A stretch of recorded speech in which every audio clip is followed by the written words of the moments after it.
নমস্কার আমার সকল ফেসবুক ফ্রেন্ডসদের, সাবস্ক্রাইবারদের এবং ফলোয়ার্সদের। ভালো আছেন, সুস্থ আছেন এইটুকু আশা করি। ভালো থাকবেনও, সুস্থ থাকবেনও এই কামনাও করি। আজকে একটা জিনিস বা একটা কথা বা একটা বিষয় নিয়ে একটু আলোচনা করি, আপনাদের সঙ্গে শেয়ার করি। সেটা হচ্ছে আমাদের বাঙালির গর্ব, একজন সায়েন্টিস্ট শুধু নয়, প্রবাদ প্রতিম, বিখ্যাত, স্বনামধন্য, একদম 150% সৎ, কর্মযোগী একজন বিজ্ঞানী। তার কথা একটু বলবো যে তার কিছু জিনিস কিভাবে অবহেলা নষ্ট হয়ে যাচ্ছে, যেটা সব সরকারেরই দায়িত্ব, সে কেন্দ্রীয় সরকার বলুন বা রাজ্য সরকার বলুন। কারণ হচ্ছে যে যদি সেটা কেন্দ্রীয় সরকারের অধীনে থাকে, কিন্তু সেই জায়গাটা বা সেই অবস্থানটা তো সেই রাজ্যের ইয়েতেই আছে, মানে জমিতেই আছে, অর্থাৎ দেখভাল করাটা সবার পক্ষেই উচিত।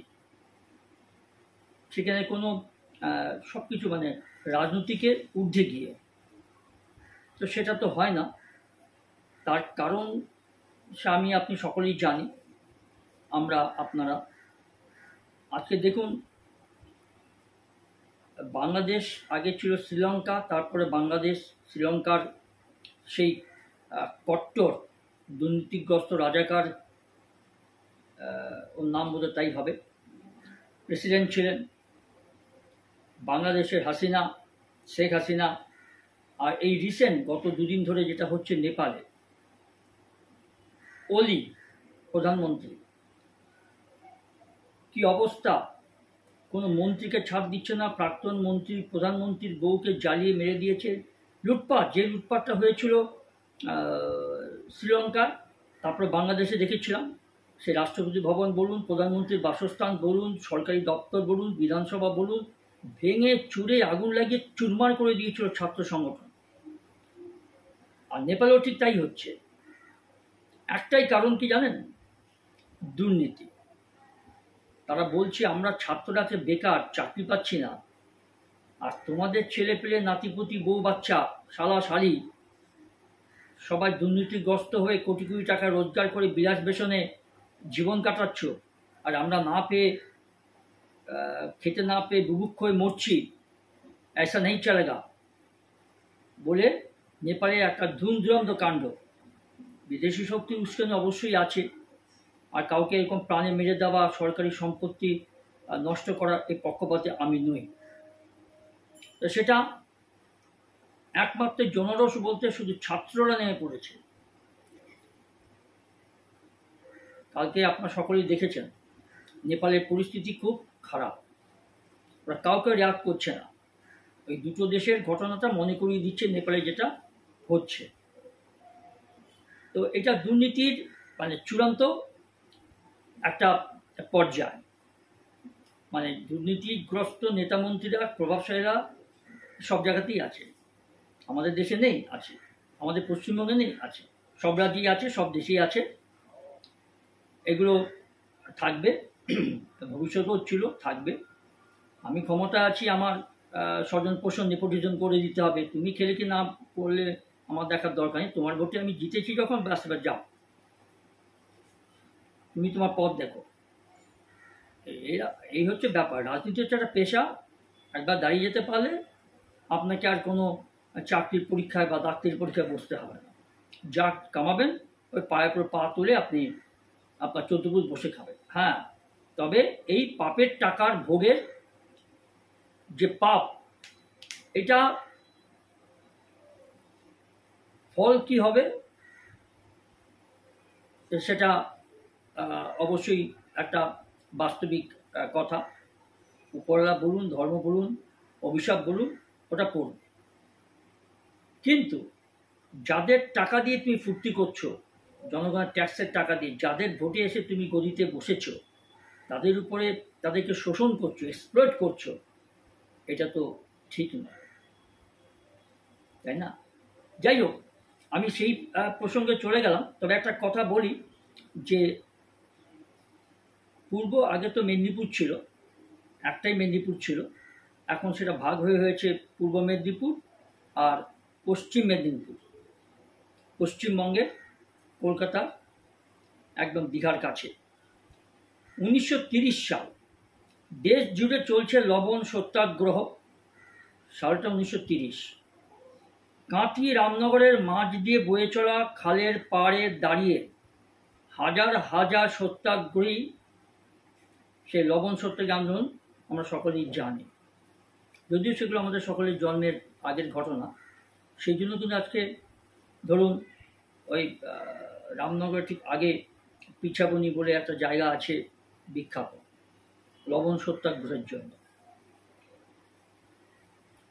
মেদিনীপুরের অনেক অবদান আছে, হয়তো পূর্ব এবং পশ্চিম দুটো ভাগ হয়ে গেছে, কিন্তু মেদিনীপুরের অনেক অনেক অবদান আছে। সেই অবদানের মধ্যে একটা হচ্ছে যে আন্দোলনের তেজ বাড়ছে দেখে ব্রিটিশ পুলিশ সত্যাগ্রহীদের পিছু হটার হুমকি দিয়েছিল তখন, আর তার জবাবে সত্যাগ্রহীরা একযোগে হুঙ্কার দেন, আমরা পিছাবনি। মানে পিছাবো না, সেটার উত্তর হয়েছে পিছাবনি। আর সেই হুঙ্কারের থেকে নামকরণ হয়েছে আজকে ঠিক রামনগরের আগের স্টপেজ পিছাবনি। নিচ দিয়ে একটা খাল বয়ে গেছে, আর পিছাবনির উপরে একটা ব্রিজ তৈরি হয়েছে। ওটা অনেকদিন আগে তৈরি হয়েছে, তারপর ওটাকে রিনোভেট করেছে সরকার, রাজ্য সরকার। এখন সেটা একটা বর্ধিষ্ণু জায়গা, চাষবাস খুব ভালো হয়। আপনি ধরুন এখন তো কাছেই বাইপাস হয়ে গাড়ি যায় দীঘা, আগে কাছের ভেতর দিয়ে আসতো। তো কাছের বাইপাস থেকে ধরুন প্রথম পড়ছে ছত্রধরা বলে একটা ছোট স্টপেজ, তারপরে পড়বে ঘাটুয়া বাঁধ, তারপরে আপনার পিছাবনি, তারপরে রামনগর, তারপরে অলঙ্কারপুর, তারপরে দীঘা। এখন তো অনেক মডিফাই হয়েছে। এখন আগে আর ধরুন 40 বছর আগে যেটা ছিল এখন সেই পরিস্থিতি নেই, অনেক ঝাঁ চকচকে হয়েছে। দুর্নীতির সঙ্গে সঙ্গে সবই পরিবর্তন হয়েছে। যাই হোক, সেটার বিষয়ে একটা কথা বলি যে সেই যে পিছাবনি সত্যাগ্রহীরা বলেছিল যে আমরা পিছাবনি ব্রিটিশ পুলিশের হুঙ্কারে, সেই থেকে নামকরণ হয়েছিল জায়গাটা পিছাবনি। আর সেই হুঙ্কার থেকেই এই যে পিছাবনি নামটা জন্মগ্রহণ করেছিল, আজও সেই নামটা আছে পিছাবনি। এবং এই আন্দোলনের জেরে পিছু হটতে বাধ্য হয়েছিল তখনকার ব্রিটিশ সরকারের পুলিশ। লবণ আইন প্রত্যাহার করে ভারতের উপকূলবর্তী এলাকায় ভারতীয়দের লবণ উৎপাদনের অনুমতি দেয় সরকার, বাধ্য হয় দিতে। 1934 সালে পিছাবনির কাছেই দাদন পাত্রবাড়ের একটা নির্জন উপকূলে আচার্য প্রফুল্লচন্দ্র রায়ের উদ্যোগে গড়ে উঠেছিল বেঙ্গল সল্ট কোম্পানি লিমিটেড। আমরা জানি যে আচার্য প্রফুল্লচন্দ্র রায় একজন স্বনামধন্য একজন বিজ্ঞানী ছিলেন।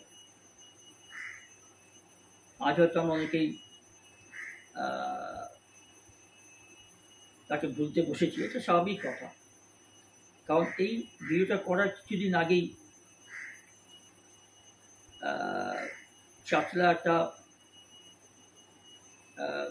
কলেজের কাছেই অন্যান্য নেতা বা মন্ত্রীদের, কেন্দ্রীয় সরকারের মন্ত্রীদের ফটোতে আগুন ধরাতে গিয়ে দেখা গেল অতি উৎসাহে রবীন্দ্রনাথ ঠাকুরের ফটোতেও, মানে একটা বড় ফটো কাগজে, সেখানেও আগুন ধরিয়ে দিচ্ছে একজন ছাত্র নেতা। কি অধ্যত্ত! যাই হোক, সেটা অনেক পরে, প্রায় কয়েকদিন পর, তৎক্ষণাৎ ব্যবস্থা না হয়নি। চারদিকে যখন ধিক্কার উঠল যে দেশের প্রধানমন্ত্রী বা দেশের স্বরাষ্ট্রমন্ত্রীর ছবিতে আগুন ধরাচ্ছ, এটা আমাদের কালচার হয়ে গেছে, সব জায়গাতেই কালচার হয়ে গেছে। রবীন্দ্রনাথের ফটোটা তো রবীন্দ্রনাথের ফটোটা তুলে নিয়ে এসছে এত বড়, তার মধ্যেও আগুন ধরাচ্ছে, পরিষ্কার সেটা টিভিতে দেখা গেছে। তা কোথায় আছি? আমাদের সমাজ ব্যবস্থা, আমাদের শিক্ষা ব্যবস্থা কোথায় আছে? তবু আমরা বাঙালি বাঙালি করি, বাংলা ভাষা নিয়ে লড়াই করছি। অস্মিতা। আর বাংলা ভাষার একজন বিশ্বনন্দিত একজন কবি, আমাদের গর্ব, যার গানে বাংলাদেশের জাতীয় সঙ্গীত, আমাদেরও ভারতের জাতীয় সঙ্গীত। এই ধরুন রবীন্দ্রনাথ ঠাকুর, যাকে বিশ্বগুরু বলা হয়, কবিগুরু, তার ফটোতেও আগুন লাগিয়ে দিচ্ছে।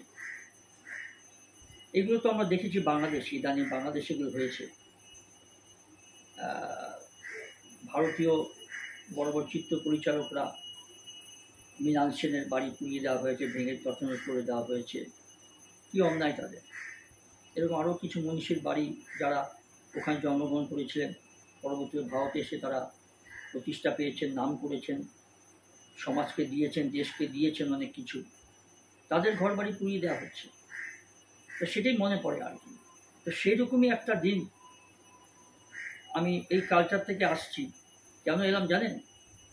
এই প্রফুল্লচন্দ্র রায়ের নিজের কষ্টার্জিত তৈরি আজকে সে দারুণ পাত্রবাদ, সেটা আপনার বলতে গেলে কাছে থেকে খুব দূরে নয়, সোজা পিঠের রাস্তা। ওখানে একটা দাদন পাত্র বলে জায়গা আছে, তার বাঁ দিক দিয়ে চলে যাচ্ছে, যেটা এখন মন্দারমণি ট্যুরিস্ট প্লেস হয়েছে। আগে ওখানে মানুষ মলত্যাগ করতো এবং ওখানে একটা লবণ ফ্যাক্টরি বা একটা কারখানা ছিল লবণ তৈরি করার জন্য। প্রচুর লোক সেখানে কাজ করত। শুধু ভারতীয় বাঙালি নয়, ভারতীয়রা ছিল, কিন্তু বাঙালি শুধু নয়, প্রচুর অন্ধ্রপ্রদেশের লোক, কেরালার লোক, তামিলনাড়ু, মহারাষ্ট্র, বিভিন্ন প্রদেশের লোক ওখানে কাজ করতো, শ্রমিকের। আর সেটা তৈরি হয়েছিল আচার্য প্রফুল্লচন্দ্র রায় নিজে তৈরি করেছিলেন, নিজের উদ্যোগে। আজকে আর এই যে বেঙ্গল নাম দেওয়া হয়েছে, বেঙ্গল সল্ট, মানে ওখানে যে লবণটা তৈরি হতো সেটা নাম হয়েছিল বেঙ্গল সল্ট কোম্পানি লিমিটেড। আর 91 বছর পেরিয়ে যাওয়ার পরেও এখন অধুনা, তখন তো মেদিনীপুর ছিল, এখন অধুনা পূর্ব মেদিনীপুরের অন্যতম পর্যটন কেন্দ্র মন্দারমণি থেকে ঢিলছোড়া দূরত্বে থাকা দাদন পাত্রবাড়ের সেই বেঙ্গল সল্টের কারখানা আজ খণ্ডহ, বিধ্বস্ত, অযত্নে, অপুষ্টিতে একদম রুগ্ন হয়ে গেছে, মৃতপ্রায়, একদম প্রাণ নেই বলা যেতে পারে। আর রাজ্যের বৃহত্তম নুনের কারখানার আজ শুধুই স্মৃতি। সেটা নিয়ে বলছি যে মানুষ, সরকার যায়, সরকার আসে, আর তার মধ্যে আমরা আমাদের ভাষা নিয়ে খুব লড়াই করি, ভাষা। অথচ আমাদের একজন বাঙালি খ্যাতনামা মানুষের তৈরি এই এরকম অনেক স্মৃতি আছে, যেগুলো অযত্নে, অবহেলায় নষ্ট হয়ে গেছে, ধ্বংস হয়ে গেছে। আজকে এটা বাঁচলাম এই জন্য, আমি কালকে কদিন আগে আমি একটা প্রবন্ধ পড়ছিলাম। আমার গল্প বই পড়া খুব নেশা, চাকরি করতেও রাত্রেবেলা বই পড়েছে, না কাজের মধ্যে আমার নেশা। পত্রিকা পড়া, বিভিন্ন রকম নোভেল পড়া, সে ইংরাজি বলুন বাংলা বলুন, আমার এটা ছোটোবেলা থেকে নেশা, এখনও সেই নেশাটা বজায় রেখেছি। যার জন্য কোনো বদ অভ্যেসে বা কোনো বৎসঙ্গের দিকে আমার আগ্রহ যায় না। তো পড়তে হঠাৎ মনে হলো যে ঠিক আছে, আজকে একটু ওই আমাদের বাঙালি জাতির একটা গর্ব, দেশের গর্ব, একজন স্বনামধন্য মানুষের সম্পর্কে লিখি মানে একটু শেয়ার করি আমার বন্ধুদের সঙ্গে, যে কী অবস্থা এদের, কাকে সম্মান দিই। সেই প্রসঙ্গটাই আনলাম যে রবীন্দ্রনাথ ঠাকুরের ফটো তো আগুন ধরানো হচ্ছে, আর কয়েক বছর আগে মনে হয় কলকাতায় একটা মিছিলে বিদ্যাসাগরের মূর্তিটাকেও বোধহয় ভেঙে দেওয়া হয়েছিল। এখন কারা ভেঙেছে, কে ভেঙেছে, সেটা বিতর্কের ব্যাপার, সেটার মধ্যে আমি যাচ্ছি না। এরকম আক্রমণ হয়েছে, আর তার উপরে দোষারোপ এটা তো চলতেই থাকবে, বরাবরই ছিল, এখনও বিদ্যমান। ভবিষ্যতে হয়তো এই কালচারটা, এই সংস্কৃতিটা একটু শিল্প পর্যায়ে চলে যাবে। যেরকম বিভিন্ন রকম স্ক্যান, সরকারের তৈরি স্ক্যান, সেটাকেও জালিয়াতি করে দেদার বাড়ি চুরি হয়ে যাচ্ছে। এখন সরকার টনক নড়েছে, সে কেন্দ্রীয় সরকার বলুন বা রাজ্য সরকার বলুন। আর এই বাড়ি চুরি করছে কারা? অবৈধভাবে। সেখান থেকে সরকারের ট্যাক্স, হাজার হাজার টাকার ট্যাক্স, লক্ষ লক্ষ টাকার ট্যাক্স মাঠে মারা যাচ্ছে, সরকার পাচ্ছে না। এখন ইডি বলুন, সিবিআই বলুন বা সিআইডি বলুন, এখন তল্লাশি করছে, ধরাও পড়ছে। আর যারা ধরা পড়ছে তাদের হয়তো সই করারও যোগ্যতা নেই, নিজের নামটাও সই করতে পারে না, চেহারা দেখলেই বোঝা যায়। যখন পুলিশ ধরে গাড়িতে তুলছে বাড়ি থেকে, লক্ষ লক্ষ টাকা, কোটি কোটি টাকা তাদের বাড়ি থেকে পাওয়া যাচ্ছে, হিসাব নেই। এটা সব বালি চোর। পুকুর থেকে বাড়ি, মানে ওই নদী নালা থেকে বাড়ি চুরি করে যে নাম্বারটা সরকারের কম্পিউটারে রাখা আছে, গাড়ির নাম্বারটা, সেই একই নাম্বারটাকে জালিয়াতি করে বালি পাচার করে দিচ্ছে, আর স্ক্যানটাকে জালিয়াতি করছে। কি বলবেন তাহলে বলুন? এই হচ্ছে পরিস্থিতি। তো এগুলো একটা শিল্প পর্যায়ে চলে গেছে, আর এটা প্রশাসন জানে না এটা তো নয়, নিশ্চয়ই জানে। তো সেরকম একটা জায়গায় সেদিন কয়েকদিন আগে একটা বাচ্চা মেয়ে খেলতে গিয়ে পড়ে গিয়ে মরে গেল। কারণ ওখানে বালি তুলে তুলে ওটাকে এতটাই গভীর করে দিয়েছে যে সেটা হওয়ার কথা নয়। তো সেরকমই অবস্থা হয়েছে অনেক স্মৃতি বিজড়িত, অনেক ভালো ভালো জায়গা, ভালো ভালো কারখানা, স্থাপত্য ধ্বংস হয়ে গেছে। আর দেখুন, আমি যেটা বলছিলাম যে দারুণ পাত্রবার হয়ে আপনাকে যেতে হবে মন্দারমণি। এখন তো অনেক রাজ্য সরকার অনেক ভালো কাজ করেছে ওই জায়গাটা। মন্দারমণি থেকে সোজা সমুদ্রের ধার বেয়ে এখন রাস্তা হয়ে গেছে পুরো, সোজা চলে গেছে তাজপুর হয়ে দীঘা বর্ডার পেরিয়ে উড়িষ্যার দিকে। ভালো, এটাও একটা ভালো জিনিস। এটা আগে আমরা কল্পনা করতে পারতাম না, এটা হয়েছে। সেই দারুণ পাত্রবার বা সেই মন্দারমণিটা তখন কি ছিল, যখন বাবা ওখানে চাকরি করতেন, আমার দেখার সৌভাগ্য হয়েছিল সেই সময়টা। বাবার চাকরি সূত্রে কিছুটা বছর আমি ওই জেলাতে কাটিয়েছিলাম। তখন সেটা মেদিনীপুর বলেই ছিল, একটা মেদিনীপুর ছিল। আর কলকাতায় কয়েকজন শিক্ষিত তরুণকে সঙ্গে নিয়ে 1600 মানে 1600 একর জায়গার উপরে বেঙ্গল সল্ট কোম্পানি লিমিটেড তৈরির উদ্যোগ নিয়েছিলেন আচার্য প্রফুল্লচন্দ্র রায়। এই কোম্পানি পরিচালন বোর্ডের প্রথম মিটিং হয়েছিল রাজাবাজার সায়েন্স কলেজের আচার্য রায়ের কক্ষে। এই আচার্য প্রফুল্লচন্দ্র রায় এতটাই গুণী মানুষ, আমি আপনাদেরকে বলে বোঝাতে পারবো না, কারণ আপনারা আমার থেকে অনেক খোঁজ রাখেন, অনেক জ্ঞানী শিক্ষিত, সবাই জানে। আমার বয়সী যারা আছেন এবং তার উপরেও যারা আছেন, আচার্য প্রফুল্লচন্দ্র রায়, জানি না এই পরের জেনারেশন জানে কিনা আমার নাম। তো আচার্য প্রফুল্লচন্দ্র রায়ের নাম আমরা সবাই জানি। তার সম্বন্ধে আমি একটা লেখা সংগ্রহ করছি,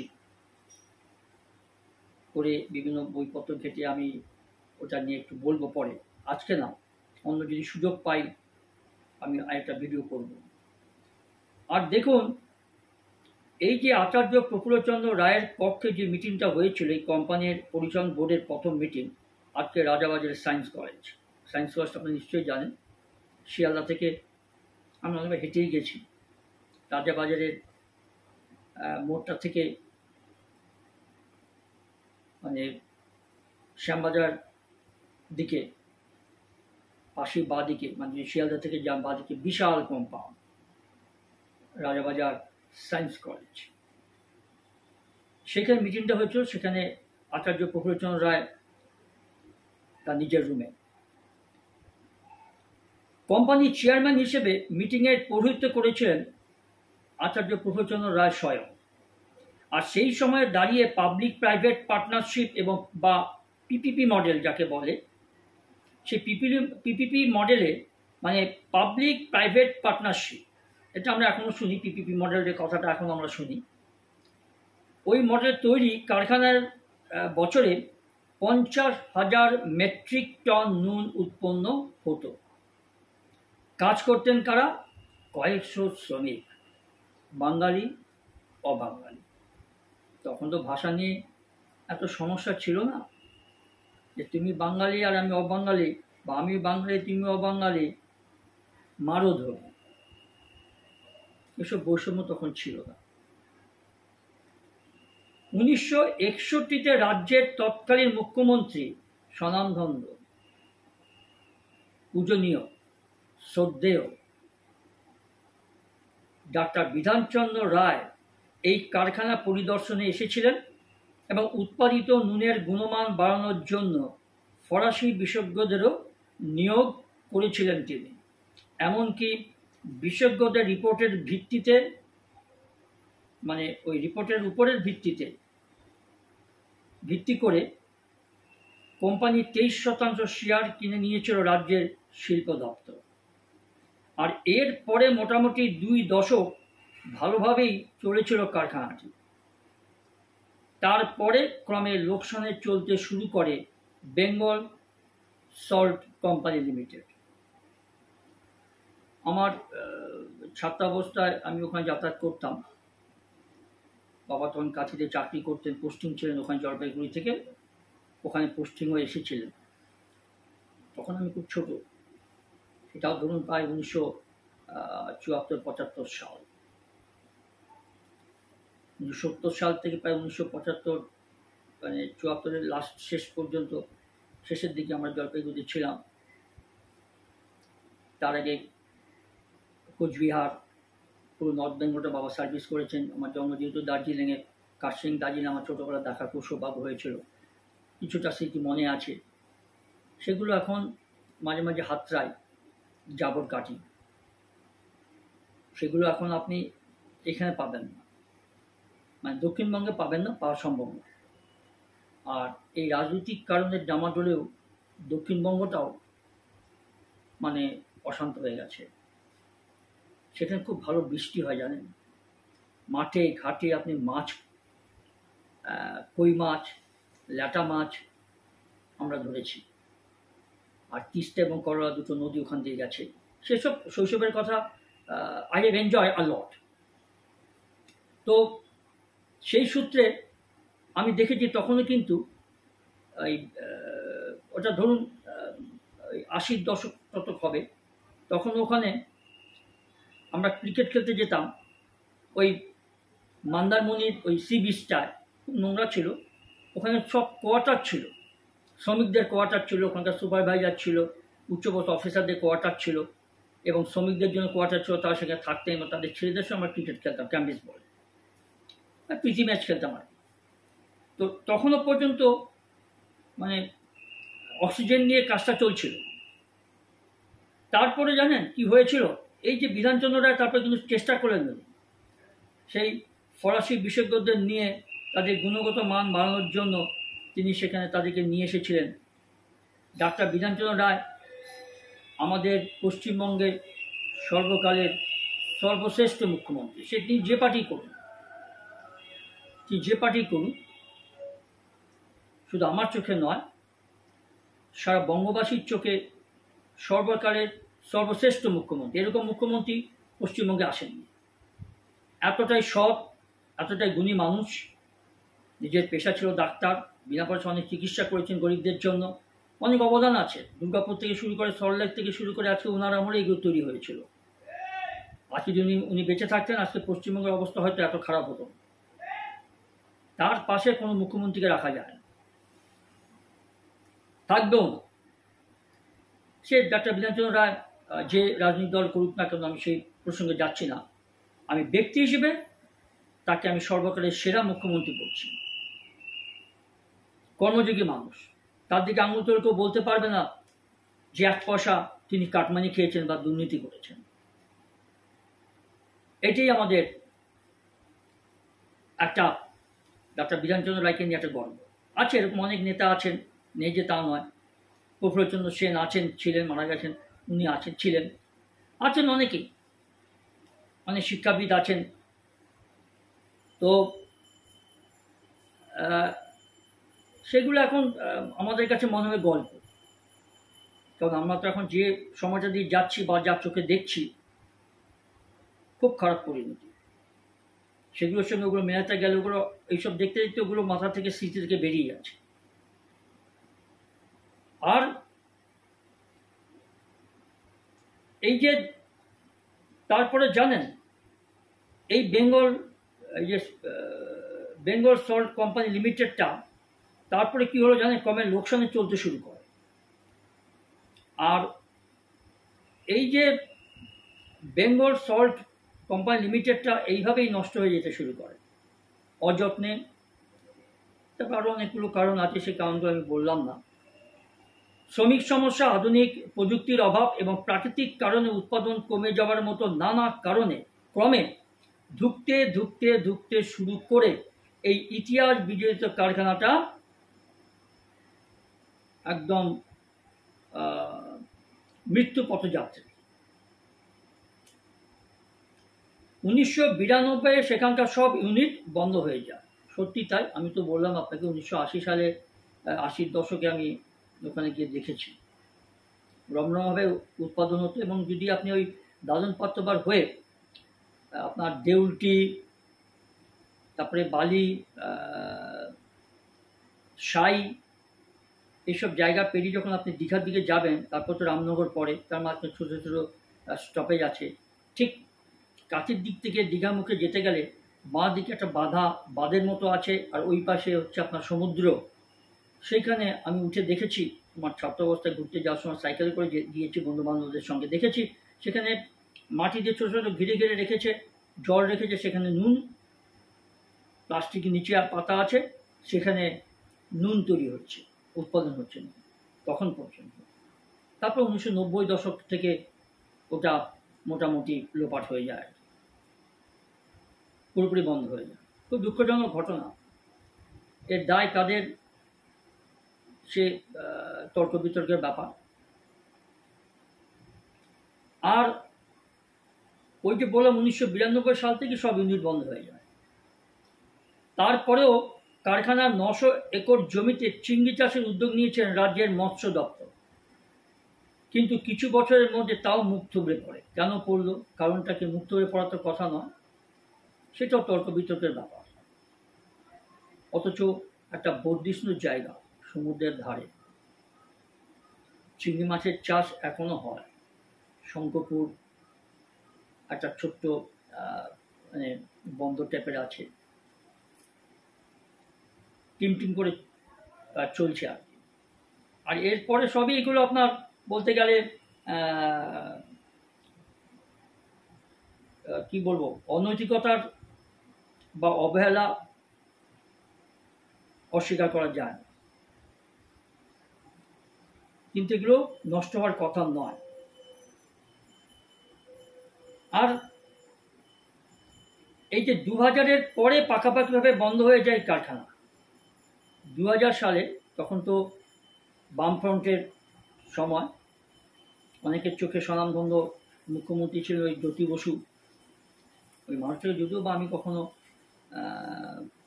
মানে ঠিক পছন্দের তালিকা ছিল না। সে যাই হোক, সেটা আমার ব্যক্তিগত মত। তো সেই সময় বামফ্রন্ট তখন ক্ষমতায়, তখন এত মিডিয়ার যুগ ছিল না, তো তার জন্য বামফ্রন্টেরও অনেক অনৈতিকতা, দুর্নীতি আমরা জানতে পারিনি। তো ওই সময় যেহেতু আমি ওখানে ছিলাম, ছাত্রাবস্থায় পড়াশোনা করেছি, পড়াশোনাটা ভালো হয়েছে, নো ডাউট। আমি আগেও বলেছি যে শিক্ষা ব্যবস্থা মধ্যে এত নোংরামো ছিল না। আমরা খুব ভালো মতো পড়াশোনা করেছি।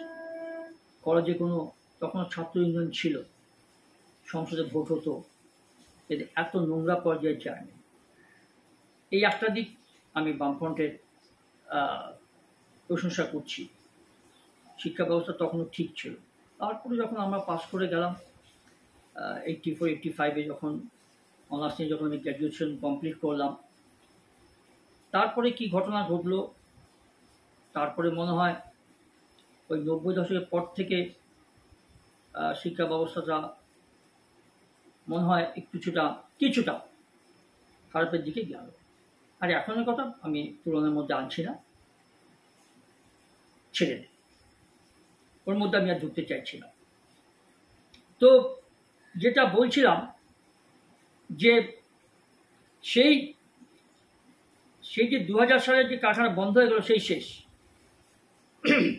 এরপরে সরকারিভাবে নতুন করে নুন উৎপাদন বা মাছ চাষের কোনো উদ্যোগ নেয়নি সরকার। ফলে একটু একটু করে কারখানায় কয়েকশো একর জমি বেদখল হতে বসেছে। এটাই তো হয়, এটাই নিয়ম। আপনার জমি আমি নিয়ে নেব, নিজের মনে করেই নেব, ভালোবেসেই নেব। আর যখন দেখা যাবে যে ভালোবেসে হচ্ছে না, তখন চমকানি ধমকানি। এটা তো আমাদের কালচারই হয়ে গেছে, পশ্চিমবঙ্গের কালচার। যাই হোক, বেদখল হয়ে গেছে। আর যার ফলে কি হয়েছে, বাম আমলে বন্ধ কারখানাগুলির জমিতে হাওয়া থেকে বিদ্যুৎ উৎপাদনের পরিকল্পনা নেওয়া হয়েছিল, তবে রাজ্য পালাবদলের পরে তা পরিকল্পনার স্তরেই রয়ে গেছে, কোনো কাজের কাজ হয়নি। কারখানার জমিতে অন্য নানা প্রকল্প গড়ে তোলার পরিকল্পনা নেওয়া হলেও তা লাল ফিতের ফাঁসেই বন্দী হয়ে থেকে গেছে। ওই লাল ফিতেটা আর ওই লাল ফিতে যে বাঁধা হয় সেটা আর খোলা যায় না, গিটটা খোলা যায় না, খুলতে দেওয়া হয়। নতুন কোনো উদ্যোগ না হলেও বন্ধ কারখানার এক কোণে ঝুপড়ি ঘরে আজও বাস করে ভিন রাজ্য থেকে আসা কিছু আদিবাসী শ্রমিকও ছিল সেখানে। আদিবাসী শ্রমিক এখনো তাদের পরিবার নিয়ে থাকে। 1992 নুন উৎপাদন বন্ধ হয়ে যাওয়ার পরেও রয়ে গিয়েছিলেন কিছু শ্রমিক, আজ তারা নেই। শুধু একইভাবে রয়ে গেছে কারখানার এক সময়ের সুপারভাইজার সেখানকার, ওনার নাম মদন দাস। এখন তিনি কারখানার জমি জমা লক্ষ রাখেন। টাকা পয়সা কোথা থেকে পান বা বেতন আদৌ পান কিনা সেটা আমি বলতে পারছি না। তিনি খুব দীর্ঘশ্বাস, তাকে যখন জিজ্ঞেস করা হয়েছিল তিনি দীর্ঘশ্বাস ফেলে বললেন, কারণ তিনি অনেক ইতিহাসের সাক্ষী,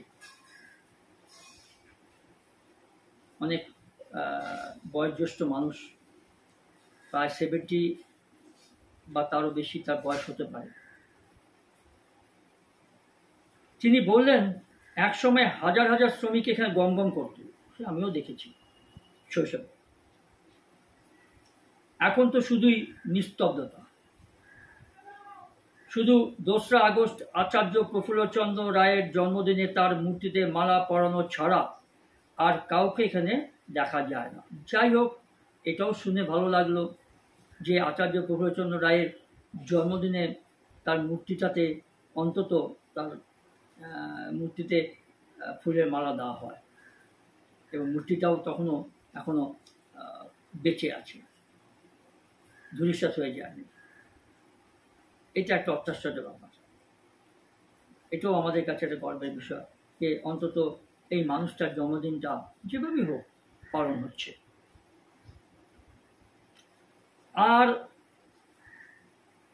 তারপরে কি হলো, তাহলে কি চিরতরে খণ্ডর হয়ে গেল এই কারখানা পাতার জমিগুলো? হ্যাঁ, ঠিক তাই।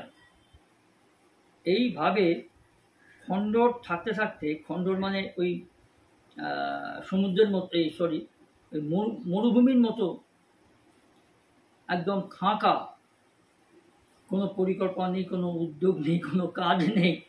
এইরকম অবস্থায় থাকতে থাকতে সেই জমিগুলো, কয়েক হাজার একর জমিগুলো, হাজার হাজার একর জমিগুলো বেদখল হয়ে গেল। আর এলাকার বিধায়ক তখন এখনো আছেন, রামনগর বিধায়ক অখিল গিরি। এই অখিল গিরি জানাচ্ছেন যে বন্ধ কারখানার জমিকে কাজে লাগানোর কথা চিন্তাভাবনা করছে রাজ্য সরকার। এই অখিল গিরিকে আমার থেকে 3 বছরের বা 4 বছরের অনেক সিনিয়র। ওর তখন ছাত্রনেতা, কংগ্রেসের ছাত্র পরিষদে। তো সেই সময় আমার সঙ্গে তার ঘনিষ্ঠতা হয়েছিল। সেই সময় যারা আমরা পড়েছি, তার এখনও তার সঙ্গে আমার ব্যক্তিগত পরিচয় আছে, যারা আমরা তখন কলেজে খেলাধুলা পড়তাম। তার একটা গুণ কি জানেন, একদম সাদা মোটা। যাই ও যারা কাজ করেছে বা কাকে গালিগালাজ করেছে, হুমকি টুমকি দিয়েছে, আমি সেসব বাদ দিয়ে বলছি। দেখুন, অসৎসঙ্গে পড়লে নরকবাস, আর সৎসঙ্গে পড়লে স্বর্গবাস, এটা শুনে এসেছি। তো এখন তো আপনি স্বর্গবাস বা সৎলোক খুঁজে দেখতে হবে আপনাকে। আপনি ঘর থেকে বেরোলেই আপনি দেখতেই পাবেন, মুখগুলো যে আপনার চেনা থেকে দেখলেই বুঝতেই পারবেন যে এদের সঙ্গে থাকলে আমি স্বর্গবাসে যেতে পারবো কি না। তবে নরকবাস যেতে পারবো, এটা আমি পাক্কা। নাম মিস্টেক চাইলো তো ঠিক আছে। তো এই অখিলগিরি মানুষটা আগে মৎস্যমন্ত্রী ছিল, তারপরে উন্নয়ন দপ্তর মন্ত্রী ছিল দীঘার। মাটিতে পা রেখে চলতেন তিনি তখন। তার সময় আমি অনেক ছাত্র আন্দোলন করেছি সেই সময় কাছে কলেজে পড়াকালীন। সেসব শুধু স্মৃতি আছে 80 দশকে। এখনও এই অখিলগিরিকে আপনি দেখবেন যে গালিগালাজ করে, ঠিকই আলপটকা মন্তব্য করে, কিন্তু লোকটা খুব কাজ করতেন, জানেন, কাজ করার লোক ছিলেন। আজকে যাই হোক, সে অসুর সঙ্গে পড়ে আজকে তার নরকবাস হয়েছে, সেটা আলাদা ব্যাপার। কিন্তু মানুষটা সবার সঙ্গে কথা বলে। বেশ কয়েক বছর আগে আমি একটা সরকারি স্কুলে নাগাল্যান্ড থেকে আসার পর কাজ করছিলাম। তো স্কুলের কাজে গিয়েছিলাম বিকাশ ভবনে। তো সেখানে তার সঙ্গে আমার দেখা হয়েছিল। আমার সঙ্গে হেডমিস্ট্রেস ছিলেন, একটা গার্লস স্কুল। তো সেখানে এত বছর পরও, 40-42 বছর পরও চিনতে পেরেছিলেন, আমাকে জড়িয়ে ধরেছিলেন এবং তুই করি সম্বোধন করেছেন। তুই করি করতেন আমার দাদা, অখিল দখলটা করতেন। যাই হোক, সেটা অনেক অতি স্মৃতি। আর কিছু বললাম না, মনে হয় চলে আসে। তো খুব আবেগপ্রবণ ছেলে আমি, আবেগপ্রবণ মানুষ। এইসব কথা বলতে অনেক সময় আবেগপ্রবণ হয়ে পড়ি, আর এই নিয়ে বেঁচে আছি। আপনাদের আশীর্বাদ, আপনাদের ভালোবাসায় এইটুকু যেন মাত্রার উপর থাকে। আর আমি যেন এইভাবে আপনাদের সঙ্গে এইভাবে সব কিছু শেয়ার করে আপনাদের সেবা করে যেতে পারি। ভালো থাকবেন, সুস্থ থাকবেন।